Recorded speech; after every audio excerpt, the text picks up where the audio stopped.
yung inyong and yung kanyang mga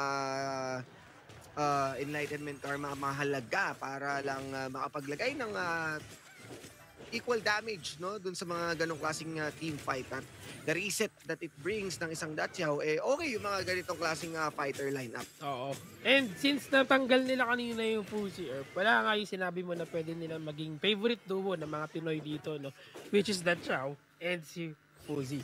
But pwede naman, marami man naman siya pwede maging ibang parang replacement dito, no? Pwede naman siya sumama kay Dharma, pero napakaganda pagpasok agad, the knockback kami from Helmina. And look at that aggression just as early as now. They're just really showing dominance kagad sa ating mid lane. And Tatsuri, with that Zoyu, I'm really looking forward to see kung ano yung magiging performance siya. Kasi he's known with these flashy, di ba? Flashy Oo. kind of heroes. Assassin player yan eh. Ano yan eh. Wala impaktong lyrics yan. Kumbaga, laging pumapasok. Kaya naman siguro nung naunahan siya ng may Shiranui dito, baka medyo nalungkot din siya. Oo, and Helios and Balls ngayon. Dito sila pinapakita, abang na abang dito si Helios. Mukhang gusto lang nilang linisin para makapag-roam sila. At ayun nga yung kapangyarihan nitong mga melee na ito. At wala. Konting kalabitan lang naman dito, Speg, habang itong si Ip, yung Dachiao niya, kanina pa ito nagpapabalik-balik. At yung ating Dharma, nagpa-farm lang dito sa ating bot lane. Hindi pa niya gusto sumama pero mahalaga mamaya is yung kanyang truth mantra at yung kanyang enlightenment to do shot good damage. Ayun na nga. Tsaka this is really interesting right now. No? We're seeing a melee marksman or not really a marksman because syempre fighter yan.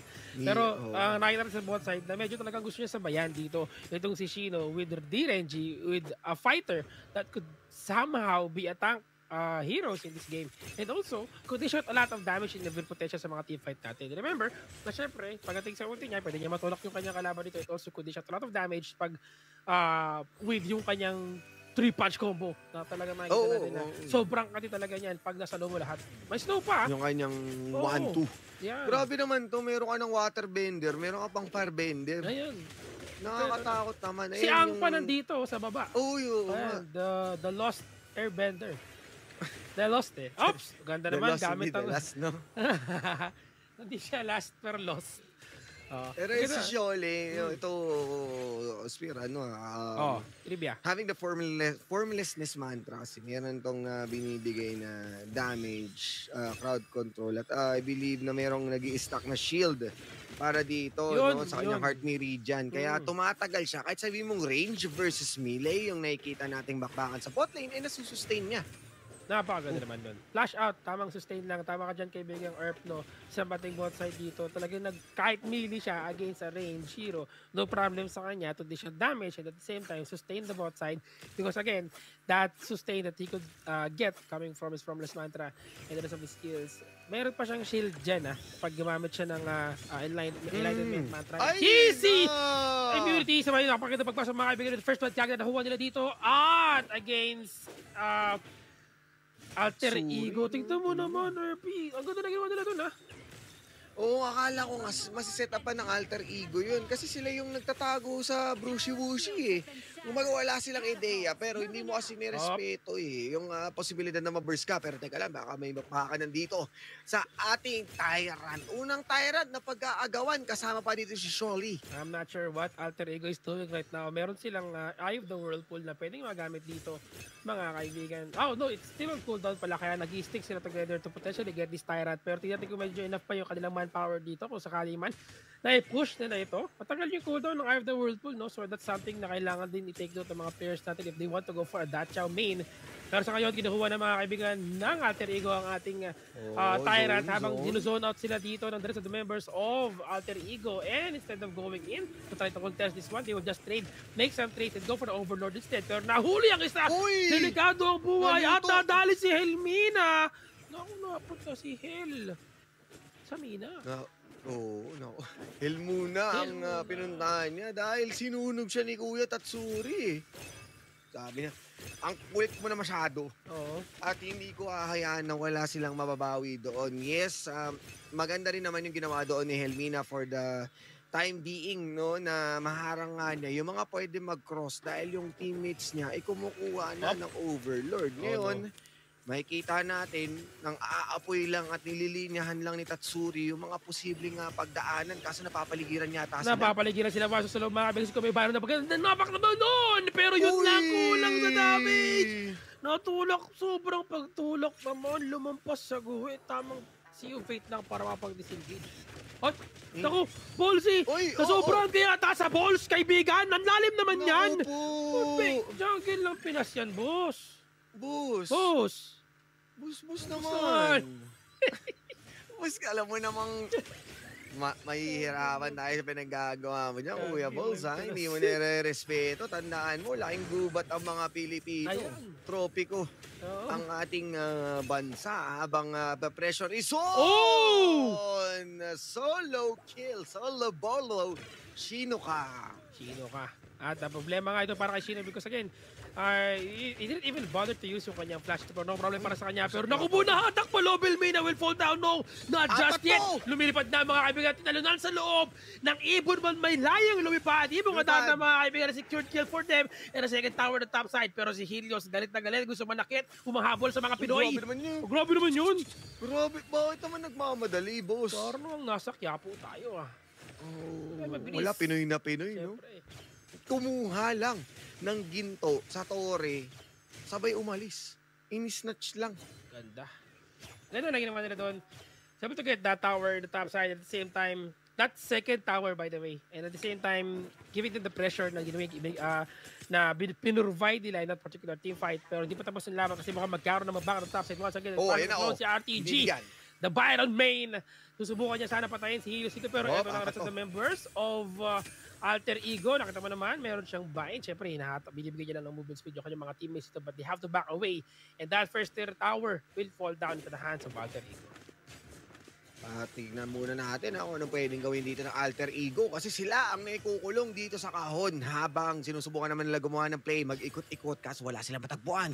Uy, Violet! No! Violet! Ang basic mga kaibigan dito maganda para sa Team Flash BX. Wala silang tower dito sa ating baba. Ginamit ang Eye of the Whirlpool para makapag-teleport si Helios dito para responde sa loob. Tinashout na niya at dinamage na niya kanila mga kalaban dito pero wala silang magawa para magkaroon ng mag-trade. Another kill for Alter Ego. That's 4 members of Team Flash PH fall into the hands of Alter Ego. Eye of the Whirlpool lang para makat sila doon at new moon after new moon the resets coming in from Helios once na naliwanagan ka. Pwede ka niyang i-dashing in and dashing out to the snow. Nang ginawa nga niya para ma-clump ito mga tropa natin sa Team Flash at wala silang possible disengage doon. Kaya Alter Ego gaining upper hand. It feels like nakikita natin kanina na Team Flash yung nagsiset ng tempo. Ngayon nabaliktad na once na mahanap nila yung mga kills. Koy tight! Alam mo, that's just a crucial mistake talaga na kinumit dito ng Team Flash PH in that particular team fight. Medyo talagang they were out of position at the same time. They didn't expect yung Eye of the Whirlpool that they could just use to just some of the rest of the members of their team. Pero sa ngayon, they're positioning once again towards the Tyrant and it seems like they're gonna get this one and maganda to para sa kanila. Pag nakuha nila yan, that's more gold and at the same time more damage output that they could provide sa mga upcoming team fight dito. Isa lang kumukuha ng Tyrant at ako na naman ng mga kaibigan ni Helios ang isa. Grabe yung damage output na binibigyan niya na Koi. Ito mama, hindi umabot sa loob pero mahuhuli na sa Elmina. Tinulak pa naman ang kanyang mga teammates dito pero kulang kayo. Galit na dito mga kaibigan. Itong si RTG nahabol pa at si Tatsuri ay madadali mga kaibigan at nakuha ka nila pa isa-isa. Buhay pa ni Supremo. They're still alive right now. That's an ace mga kaibigan and they could get the Overlord right now and also push maybe until 3rd tower. Maganda sana na makuha nila yung Overlord kaso magko-convert na to into a Shadow 1 kaya hindi na sila umabot. Pero guys, once na magpalit yun, mawawala na sana yung Epectus ng Primal Bond na pwede nilang kunin kaagad yung Tyrant. Pero mas prefer na lang nila kumuha ng 2 towers, pushing their economy into a better place. Mas marami na silang gold, mas magandang items. Pero sinubukan doon ni Sholehey na mag-flash na may truth mantra sa pader. Kaso hindi yun tumama sa prior targets kaya hindi na-stun. Kind of pays the price din dahil iwahiwalay na yung mga miyembro ng Alter Ego na take advantage ng spacing ng Team Flash. Ang ganda. And overall, it was a good attempt coming in syempre from Team Flash, rather from alter ego dito. Pero grabe yung positioning na ginawa doon ng Team Flash PH. And alam nila that there's one hero na medyo malayo from their team trying to go for the Tyrant. And the Eye of the Whirlpool, even though nandun yun, syempre may delay pa din yun. And that gave the lead dito for Team Flash PH. Makabawi sila after that team fight that they lost on the both side. Pero naku po, si Ballsy, hinahabol yung Supremo. Naku, yun na naman. Nalitagalan mo, dash in, dash out lang. Pero ito na si Helmina para tumulong sa kanila. Pero nakap niya, tatlo. No problem para sa kanila. Sige, kunin niyo yung Overlord. We can get this second tower on the both side. And they still have Byro to defend right now sa ating top side. Kasama nila ngayon yung Mother Dragon sa ating baba. At kailangan nilang mag-recall back home to potentially defend this one as well para di ma-push yung ating second tower sa top side.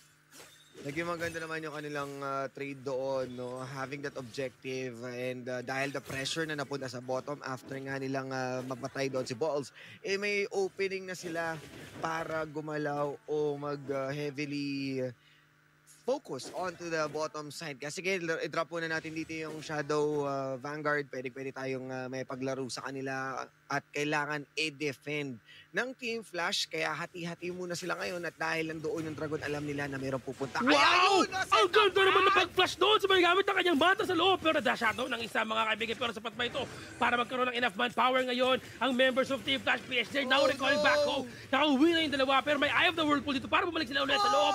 Oh no! They're dying one by one. And as easy as that with the initiation from Sholehe. Napaka-solid na ginawa nila. That's going to be an ace and going straight to the Crystal. Yun na yung problema natin doon. The flash mula kay Shole, truth into the empowerment mantra. Oh my gulay. Ibinalagbag sa pader, Kuya Spear. At doon, nagsimula ang